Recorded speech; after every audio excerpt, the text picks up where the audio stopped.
A Hoco cég nem annyira ismert márka a tartalomgyártók körében, annak ellenére, hogy a cég számos kiegészítőt gyárt okostelefont használó tartalomgyártóknak.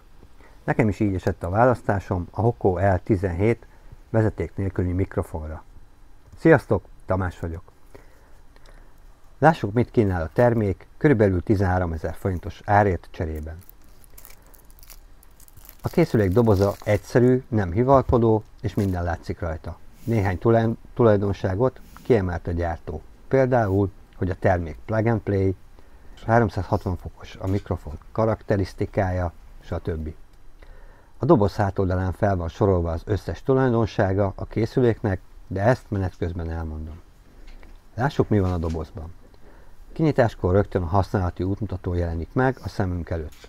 Jó hír, van magyar nyelv, de olyan kicsik a betűk, hogy még nekem is nagyító kellett hozzá. A következő a töltőtok, nem túl izgalmasan van becsomagolva, de valami is spórolni kell. És végül egy kis csomag, amiben a töltőkábel és az átalakító kapott helyet. A töltőtok tapintása nem a legolcsóbb műanyag, bár kicsit kopogós. Körben egy sárga csík fut, ennyi a dizájn. Az előlapon egy kijelzőt találunk. A kijelző minimális információkat jelenít meg, a tok töltöttségi szintjét mutatja, és hogy melyik mikrofon töltése van folyamatban. A tokban egy 600 mAh akkumulátort helyeztek el, ami nem tűnik soknak, de ha azt vesszük, hogy a mikrofonok 75 mAh aksival rendelkeznek, akkor 4-szer fel lehet tölteni a mikrofonokat a töltőtokkal. A mikrofonok igazán kompakt méretűek, én meglepődtem, amikor először megláttam, és hogy szemléltessem a méreteket, ide raktam egy 50 forintost. A méretük ellenére 5 órás üzemidőt biztosítanak. A mikrofon tartó csipesz mágnesesen csatlakozik, és igen erősen tart, csak egy határozott mozdulattal lehet leszedni.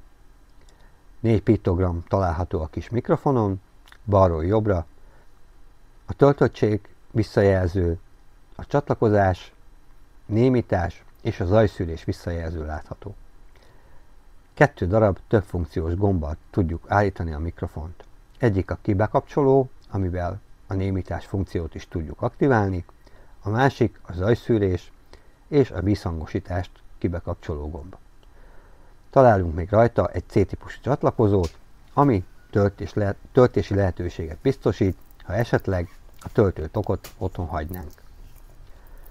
A vevőegységen mindösszesen 2 darab visszajelző ledet találunk, ami jelzi a mikrofon csatlakozását. A gyártó 15 méteres hatótávolságot ígér a 2,4 GHz-es frekvencián, amin a mikrofon kommunikál a vevőegységgel. Amit teszteltem, és nyílt terepen az 50 métert is meghaladja. A hang minősége szerintem az árához képest nagyon jó. Nem találtam benne semmi kivetnivalót.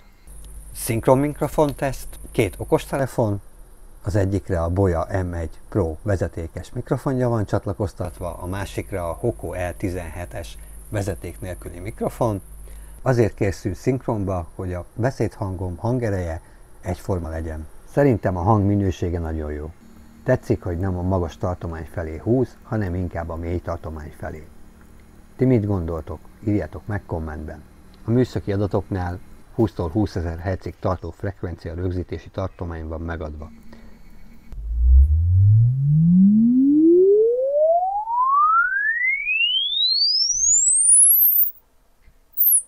Az adaptív zajszűrésnek köszönhetően a nagyon erőteljes forgalmi zajokat is képes kiszűrni, így mindig érthetővé válik a mondandó. Lehoztam a mikrofont zajszűrés tesztre, egy forgalmas útszakaszhoz.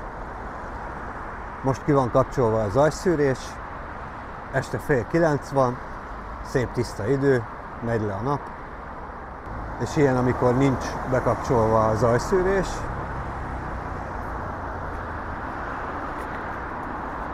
Most bekapcsolom.